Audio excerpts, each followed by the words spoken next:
Bonsoir à tous. Pour cette édition spéciale, on va s'intéresser à la célébration du 8 mars dédié aux femmes, officialisée en 1977 par l'Organisation des Nations Unies. La journée pour les droits des femmes couvre plusieurs événements avec comme objectif de célébrer les avancées des droits des femmes. Quelles ont été les différentes étapes de l'instauration du 8 mars à travers le monde? Célébration du 8 mars, une affaire des femmes à Kowe ou bureaucrates seulement?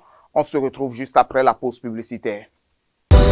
Vous organisez un mariage, un anniversaire, un baptême, un séminaire, un spectacle, un meeting politique ou tout autre événement, Guérit TV Monde vous propose un service de sonorisation professionnelle de meilleure qualité. Pour plus d'informations, contactez-nous au plus 229 91 19 10 10.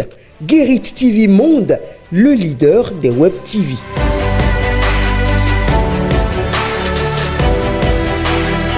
Consacrée à la lutte pour les droits des femmes, la journée du 8 mars officialisée par les Nations Unies en 1977 est l'occasion de rappeler que l'égalité entre les femmes et les hommes n'est toujours pas acquise. Elle couvre plusieurs événements avec comme objectif de célébrer les avancées des droits des femmes. C'est aussi l'occasion de mobiliser l'ensemble de la population en faveur des droits des femmes et de leur participation à la vie politique et économique. Je vous invite à suivre ce commentaire de la rédaction. À la veille de la fête des femmes, des messages de vœux et d'engagement fleurissent partout, porteurs d'espoir et de revendications. Des cérémonies sont organisées dans les institutions, au sein des partis politiques et des organisations non gouvernementales pour célébrer la femme dans toutes ses dimensions. Des réflexions sont menées afin de garantir une plus grande émancipation des femmes et la Journée internationale des droits des femmes appelle à l'adhésion à des idéologies favorisant la reconnaissance de leurs droits. L'édition 2025, célébrée sous la thématique, je cite, « Pour toutes les femmes et les filles, droits, égalité et autonomisation », fin de citation, souligne la nécessité de renforcer ces valeurs. Cependant, une question persiste. Quel regard est réellement porté sur la femme rurale? La journée des femmes est-elle véritablement une célébration de toutes les femmes ou se limite-t-elle aux femmes dites Akowe ou bureaucrates, souvent perçues comme plus visibles et influentes dans les cercles de décision, celles qui œuvrent dans l'ombre, dans les champs, dans les villages et qui, bien souvent, sont les plus vulnérables, ne sont-elles pas oubliées? Les femmes bureaucrates et les ménagères fêtent-elles la journée du 8 mars de la même façon? Mesdames et messieurs, nous allons poser la question à une femme politique, Maroufatou Falola, femme politique engagée et deuxième adjointe au maire de la commune d'Ifani dans le département du Plateau. Bonsoir, Madame le maire. Bonsoir, monsieur le journaliste. Comment vous allez? Ça va, je fais super bien. Merci de partager ce plateau avec vous. Comment avez-vous célébré la fête du 8 mars? Nous avons célébré la fête du 8 mars comme d'habitude. D'abord, c'est un jour non ouvrable. C'est-à-dire samedi, en général, quand c'est un jour ouvrable, en tant qu'autorité à la mairie, je la fête dans l'enceinte de la mairie ou dans la place, à la place publique. Mais cette fois-ci, ça s'est passé un samedi. Nous avons décidé de reporter à une date ultérieure. Mais je me sentais très bien à l'aise dans ma peau de femme, où nous commémorons la journée des droits de la femme. C'est la journée des droits de la femme et non la journée de la femme. La femme, ça se célèbre tout le temps, tous les jours, chaque minute et chaque seconde. En tout cas, vous insistez sur les droits des femmes et c'est indispensable majeur. Les femmes bureaucrates et les ménagères fêtent telle la journée du 8 mars de la même façon, Madame le maire? Tout à fait. Les femmes ménagères et les femmes rurales, on va le notifier ainsi, fêtent la fête des droits de la femme. Elles sont au courant. Elles savent que le 8 mars, il y a une fête, il y a une journée dédiée à la femme. Dans leur tête, les droits ou pas droits, c'est pas leur problème. Elles savent qu'elles sont célébrées. Donc, c'est nous maintenant, au fil des années, que nous les sensibilisons et nous leur disons que cette fête que vous fêtez, c'est la fête des droits de la femme et nous leur expliquons pourquoi les droits de la femme. Comment est-ce qu'on en est arrivé là? On les sensibilise et aujourd'hui, elles savent qu'il y a une fête comme ça qui se manifeste chaque 8 mars de chaque année. Et pourtant, Madame le maire, Madame Falola, Maroufatou, les paysannes, par exemple, sont absorbées au quotidien par des questions de survie, alors que vous, les femmes vivant dans de grandes villes, vous vous concentrez à revendiquer plus d'emplois, une meilleure représentativité dans la société. Est-ce que vous ne voyez pas du deux poids, deux mesures, même entre femmes? Monsieur le journaliste, je crois que quand vous prenez Madame Maroufatou Falola, elle est une femme rurale. Moi, je vis au quotidien à Ifaï. Et donc, je suis très, très proche des femmes paysannes, des femmes du marché. Et je sais de quoi je parle. Mais vous êtes bureaucrate, vous êtes bureaucrate au-delà de tout. Je suis bureaucrate. Très bien. Mais ma bureaucratie n'empêche pas la proximité avec les femmes au foyer, les femmes du village, les femmes du champ, les coopératives et autres. Donc, c'est tout un autre paramètre de mon côté parlant de la fête du 8 mars qui englobe les droits de la femme. C'est pour ça que j'ai dit en amont que nous sensibilisons les femmes et que les femmes rurales aujourd'hui savent qu'il y a une fête qui se fête et elles savent qu'elles ont droit à quelque chose et nous on les sensibilise à chaque fois quand le 8 mars arrive. Elles sont au courant, elles savent qu'elles ont des droits et on leur dit aussi que vous avez des devoirs. Il n'y a pas que être femme et revendiquer des droits, il y a aussi des devoirs. Nous sommes en permanence dans une sensibilisation en continu dans le monde rural. En tout cas, sensibilisation, rencontre, échange avec ces femmes ménagères, ces femmes rurales et tout ce qui va avec. Ma dernière question est celle-ci, Madame Maroufatou Falola. Comment pensez-vous, à 30 ans après, faire ce bilan et se projeter en impliquant beaucoup plus ces femmes mélangères, parce qu'on parle de sensibilisation. Est-ce que cela doit se limiter aux sensibilisations? Comment les impliquer à comprendre leurs droits, à se manifester elles-mêmes? C'est la même histoire, mon cher journaliste. Tant qu'elles ne sont pas au courant, elles ne peuvent pas comprendre. Elles comprennent depuis 30 ans quand même ce message de sensibilisation. Elles comprennent. Elles savent qu'il y a une fête qui se fait. Il y a une commémoration qui se fait le 8 mars. Mais pourquoi cette commémoration? Beaucoup ne savent pas. C'est pour ça que nous nous tirons à la base, nous nous échinons à la base pour leur inculquer ça. Et bon nombre de femmes rurales aujourd'hui, en tout cas, sont au courant de l'importance de cette fête. Elles le savent aujourd'hui. En tout cas, vous impliquez à votre manière les femmes rurales, les femmes ménagères. Justement, cette fête, telle que vous le dites, n'est pas seulement une fête des accorés ou des bureaucrates. Non, pas du tout.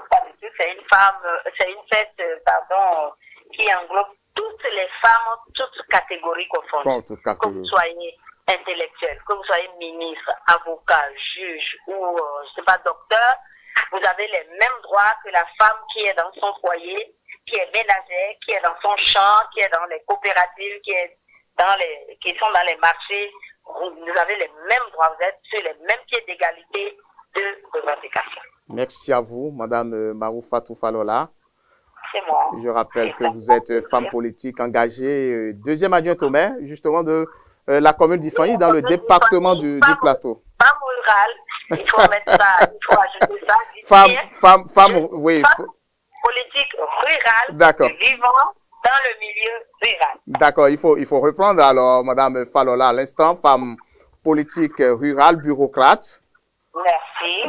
Bureaucrate, engagée deuxième adjointe au maire de la commune d'Ifaï dans le département du plateau. En tout cas, merci d'être disponible pour Guéri TV. Guéri TV fera un tour, bien évidemment, dans le département du plateau, pourquoi pas Ifani, pour peut-être rencontrer tout ce conseil communal.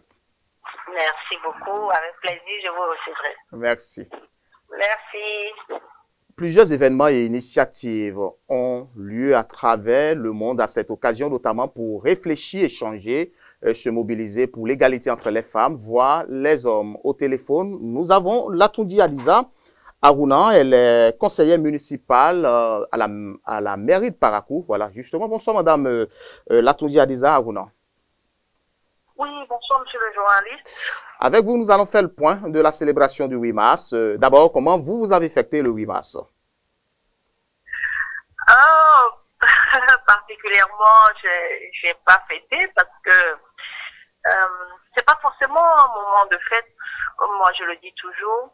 Je me suis juste contentée d'adresser un message au chef de l'État, un message particulier que j'ai adressé au chef de l'État à travers divers canaux. J'espère bien qu'il entendra parce que pour moi, c'est des moments de réflexion sur les défis qui attendent la gente féminine et le gouvernement. En tout cas, 30 ans après, si par exemple je vous dis ou je vous emmène à faire cet exercice, si je vous disais d'évaluer ce qui a été en termes de droit, égalité, autonomisation entre femmes, oui, je n'ai pas dit entre femmes et hommes, entre femmes, que diriez-vous? Non, mais je vais reconnaître comme tout le monde qu'il y a eu des avancées partout d'ailleurs au monde, au Bénin également, nous avons grandement progressé. Mais la réalité, c'est que les défis persistent et qu'il faut redoubler d'efforts. On est bien loin d'atteindre les objectifs. La question de la place des femmes dans la société demeure une préoccupation majeure. Vous le dites si bien. Est-ce que vous n'avez pas la même lecture que les autres qui disent célébration du 8 mars semble être une affaire des femmes accorées comme vous, intellectuelles comme vous, ou bureaucrates comme vous seulement? Monsieur le journaliste, je pense que non. Non, normalement, c'est bien là le problème. En théorie, la loi reconnaît les droits pour toutes les femmes, qu'elles soient accordées comme vous le dites, ou qu'elles soient à un moment ou temps ou ailleurs. Mais en pratique, les réalités sont très très différentes, effectivement. Les femmes bureaucrates, vous savez, elles ont plus d'accès aux opportunités économiques, ont plus accès aux réseaux d'influence ou de pouvoir, si on peut le dire, mais aussi elles ont plus de facilité à accéder aux informations. Elles connaissent mieux leurs droits et peuvent souvent se défendre. Quant aux femmes qu'on appelle les femmes ménagères, la femme rurale, c'est qu'elles fait face à beaucoup plus d'obstacles que nous autres. Accès limité à l'éducation, à partir de là, c'est qu'elle est déjà vraiment très très limitée. Ensuite, des difficultés économiques et le manque de soutien pour l'entrepreneuriat et même le manque de soutien pour s'engager en politique. Voilà un peu les défis. C'est vrai, des défis un peu plus lourds pour les femmes dans les zones rurales, mais c'est des défis qui restent quand même aussi des défis des femmes bureaucrates, si vous voulez. En tout cas, en tant que femme accorée, intellectuelle ou bureaucrate, tout ce que vous voulez, ne pensez-vous pas qu'il est temps de revoir le contrat social qui relie les femmes accorées et les femmes rurales? Oui, ce contrat social, en réalité, n'a pas besoin d'être revu seulement à l'occasion du 8 mars. C'est justement ça les défis. Les défis, c'est que nous autres femmes qui ont d'autres facilités, c'est pouvoir aller davantage au contact des femmes des zones rurales pour mieux discuter de leurs défis et revenir avec des propositions concrètes au niveau des tables de décision. C'est en fait là que le problème se pose. Et c'est à ce niveau également que j'ai beaucoup du mal à dire que les choses sont bonnes pour nous. Parce que tant que nous n'aurons pas assez de femmes au niveau de la table de discussion, comment voulez-vous que les préoccupations puissent être prises en compte? C'est difficile. Et il faut donc donner l'opportunité aux femmes bureaucrates, si vous voulez, pour aller discuter justement des difficultés, des défis des autres femmes, et que nous aussi, femmes bureaucrates, que nous puissions le terrain, d'aller au contact de nos sœurs, de nos mères qui sont dans nos campagnes, discuter avec elles, savoir. Parce que là également, vous savez, ces femmes-là, elles ont aussi des approches de solutions. On doit les écouter, savoir qu'est-ce qu'elles aussi pensent, qu'est-ce qu'on peut faire pour améliorer leur quotidien et pouvoir repartir avec ces propositions au niveau des décideurs. Merci à vous, Madame Latoundi Adiza Ronan. Je rappelle que vous êtes de la société civile, vous êtes conseillère municipale de Parakou, justement à la mairie de Parakou. Merci d'avoir accepté de répondre à nos différentes questions. C'est moi. Merci. Le thème de cette année est un appel à une action susceptible de favoriser l'égalité des droits, du pouvoir et des chances pour tous, ainsi qu'un avenir féministe où personne n'est laissé pour compte. Bonsoir, Carmen Fifame Toudono. Bonsoir, monsieur le journaliste. Vous êtes femme de lettres. Le 8 mars 2023, vous devenez docteur en communication sociale. Oui. D'accord. Depuis plus d'un siècle, la Journée internationale de la femme est célébrée le 8 mars, vous le savez, dans le monde entier. Êtes-vous fière de la façon dont cette journée est célébrée? Oui, je pense que de plus en plus, je suis fière de la façon dont la Journée de la femme est célébrée. Nous sommes passés quand même d'un paradigme où c'était vraiment une normalité de voir les dames chanter, danser, manger, boire le 8 mars, à un nouveau paradigme dans lequel il y a plus de réflexion, plus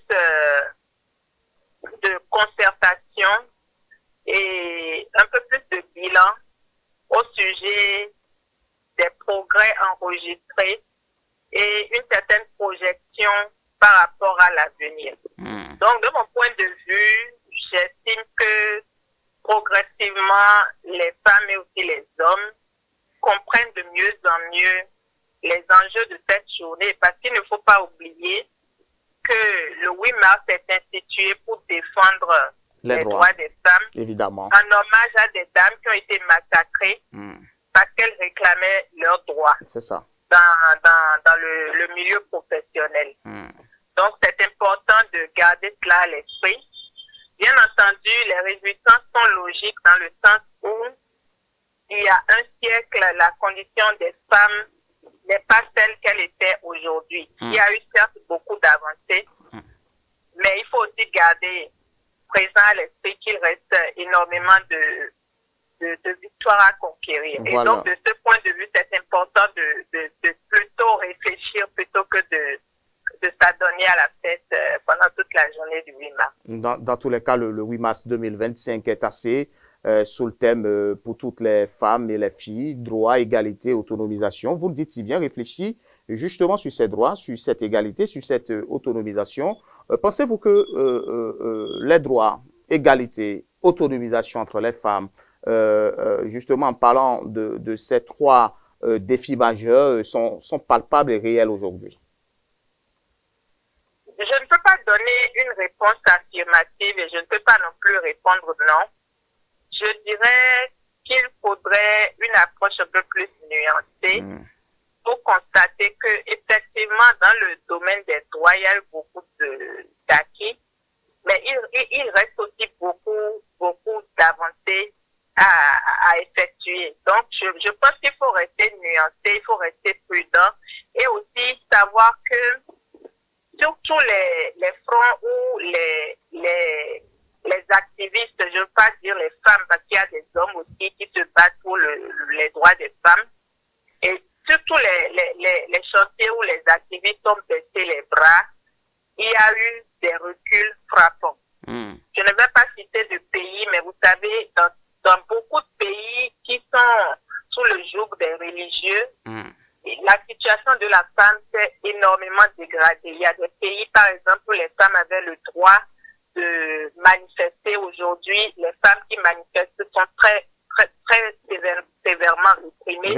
Ainsi de suite. Donc, il faut rester vigilant, pouvoir sauvegarder les acquis et comprendre aussi que, vous savez, une chose très simple comme le fait pour les femmes de pouvoir s'instruire, cela n'allait pas de fait il y a encore quelques dizaines d'années, quelques décennies, et où il fallait obtenir l'autorisation de l'époux avant de s'inscrire à l'université. Donc, les femmes doivent savoir que si elles ont aujourd'hui le droit de s'instruire, le droit de travailler sans être confinées à la maison, le droit d'apprendre, c'est qu'elles ont aussi le devoir d'user de ce droit-là.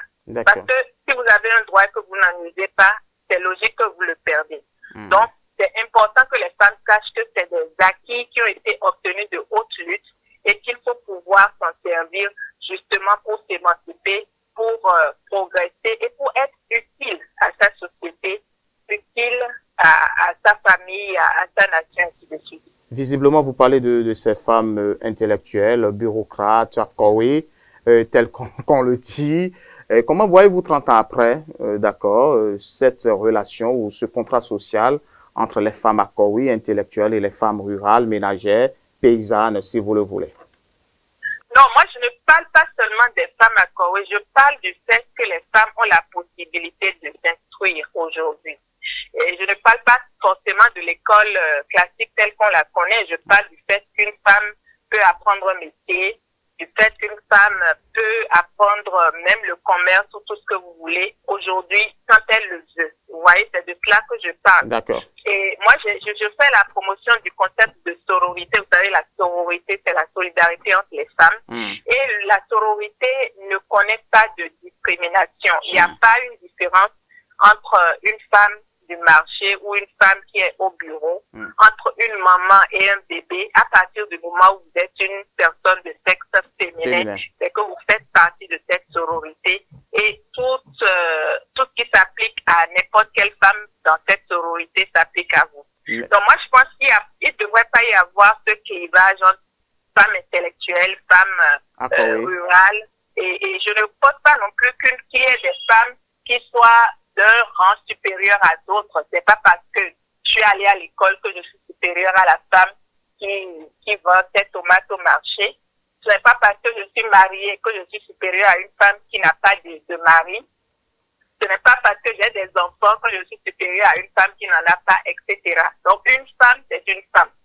Voilà un peu l'idée du concept de sororité qui m'intéresse beaucoup parce que c'est un concept qui remet les choses à plat et qui veut qu'une femme soit considérée comme une femme à partir du moment où c'est une personne de sexe féminin et qui veut que les femmes soient solidaires entre elles. Merci à vous, Carmen Fifame Toudonou. Je rappelle que vous êtes journaliste, vous êtes femme de lettres et puis vous êtes aussi docteur en communication sociale.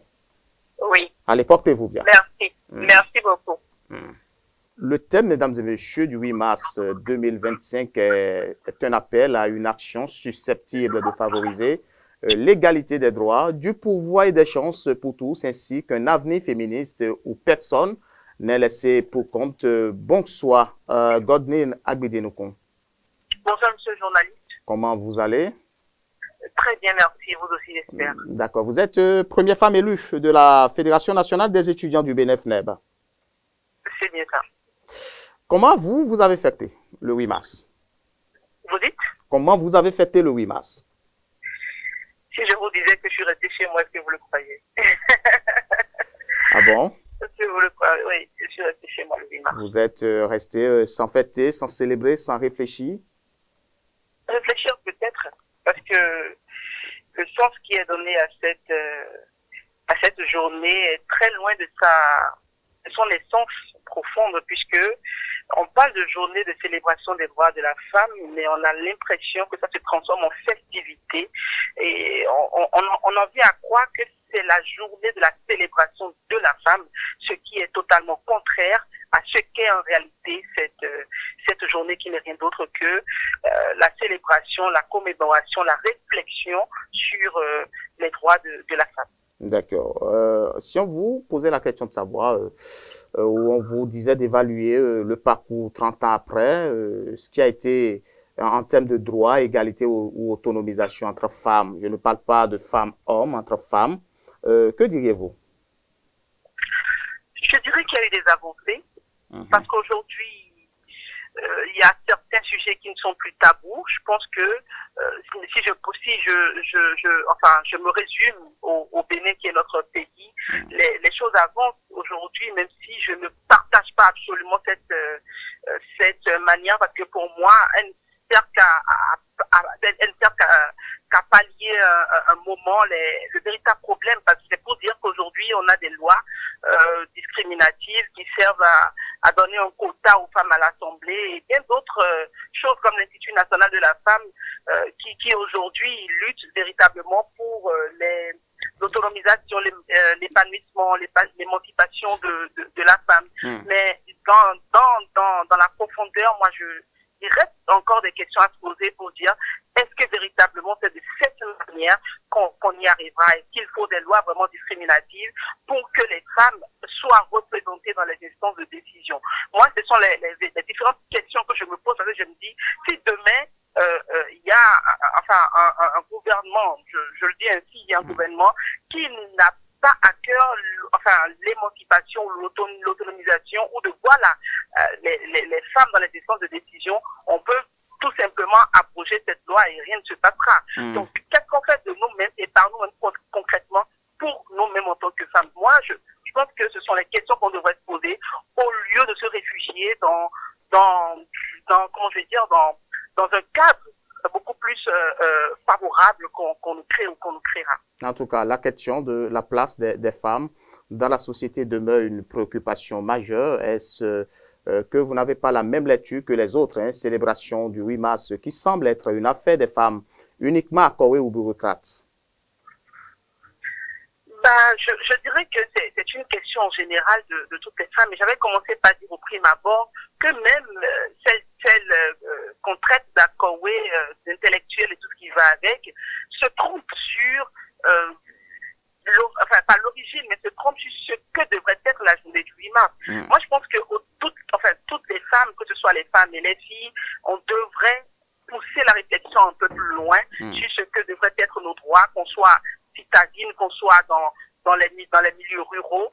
Il n'y a pas de différenciation, il n'y a pas de différence à faire. Toutes les femmes se valent, toutes les femmes sont égales.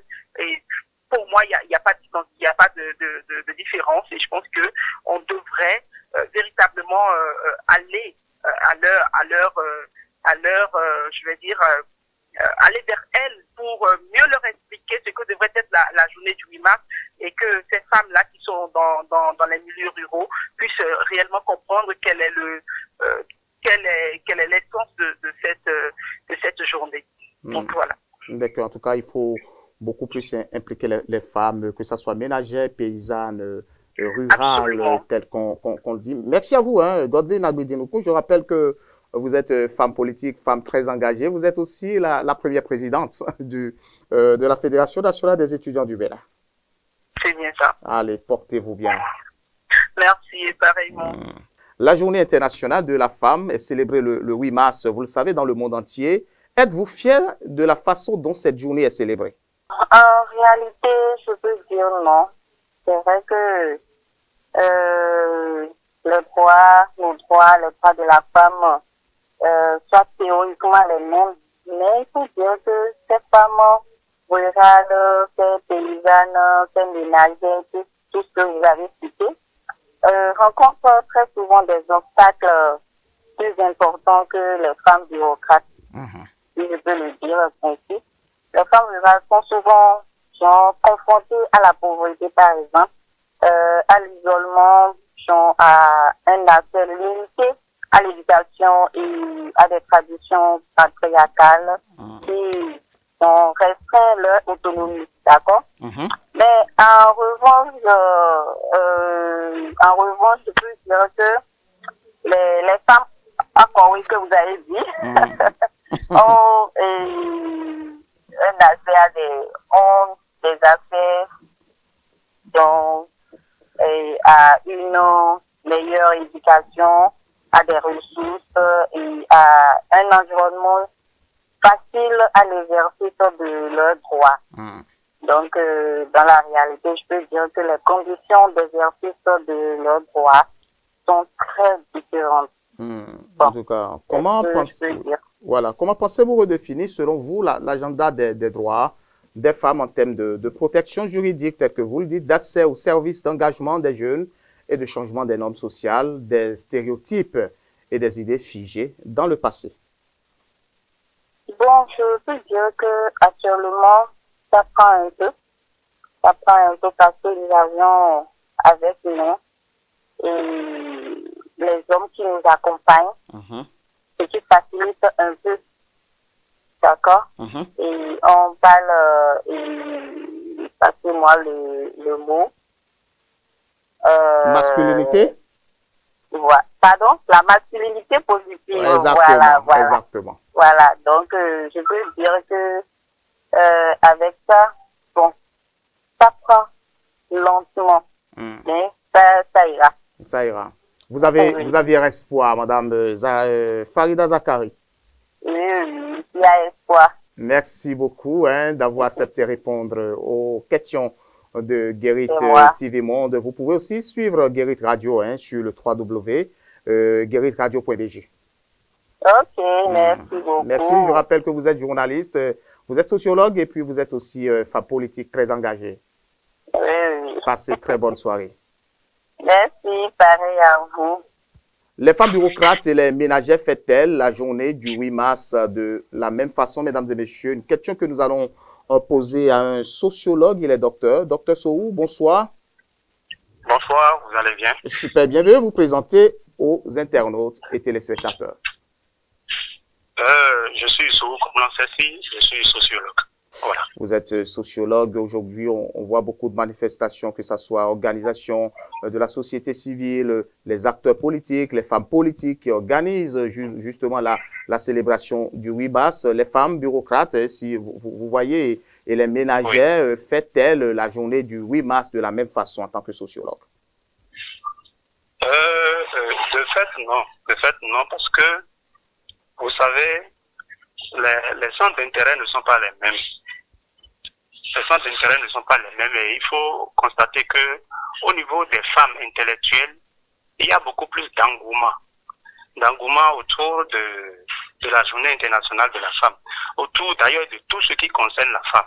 Que je cite 8 mars, journée internationale de la femme, que je cite la fête des mères, que je cite aussi, si on va un peu plus en bas, la journée internationale des filles.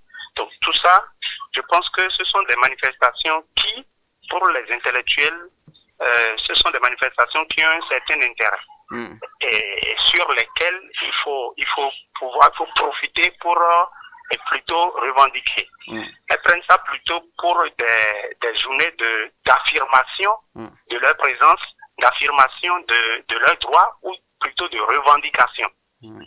Donc, au niveau des femmes rurales, ce n'est pas la même chose. Parfois, ça passe inaperçu. Ça passe vraiment inaperçu. Ou parfois, il y a quelques groupes organisés qui en profitent pour plutôt faire de la réjouissance. Plutôt pour eux, des journées de réjouissance, des journées de convivialité, des journées de fraternité et autres. Je pense que c'est ce qu'il faut dire par rapport à ça. Donc, en gros, il faut dire qu'autour de ces mêmes activités, les objectifs, que l'on soit intellectuel ou non, les objectifs ne sont pas les mêmes. Et les manifestations non plus. Voilà. En tout cas, vous êtes en train de dire autrement, monsieur Ceci Sohou, que les paysannes, par exemple, sont absorbées au quotidien par des questions de survie, alors que les femmes vivant dans les grandes villes se concentrent à revendiquer plus d'emplois et une meilleure représentativité dans la société. Oui, bien sûr, bien sûr, bien sûr. Vous voyez, les femmes au niveau rural, leur premier centre d'intérêt, c'est d'abord que faire pour être plus autonome. Et leur autonomisation, c'est beaucoup plus économique. Mais au niveau des intellectuels, il y a beaucoup plus d'affirmation dans la revendication des droits, dans la revendication de la place qui est la leur, au sein de tout ce qu'il y a comme organisation politique, économique et autres. Voilà. Merci beaucoup. Monsieur Komlan Ceci Sohou, vous êtes sociologue, je le rappelle, à l'université d'Abomey-Calavi. Oui. Allez, merci d'avoir répondu à cette question banale et qui voudrait savoir si la célébration du 8 mars se fête de la même façon que les femmes accorées ou bureaucrates ou les femmes paysannes, ménagères et rurales. Merci, c'est un plaisir. Ça a toujours été un plaisir d'être sur Guérit TV Monde. Guérit TV Monde. Voilà. Merci, passez très bonne soirée. Merci et pareil à vous et autour de vous. Merci. Fin de cette édition spéciale consacrée aux femmes. Merci de nous avoir suivis. Vous pouvez désormais, mesdames et messieurs, suivre Guérit Radio sur le site www.gueritradio.bj et retrouvez nos programmes visuels sur www.gueritztvmonde.bj. Portez-vous bien.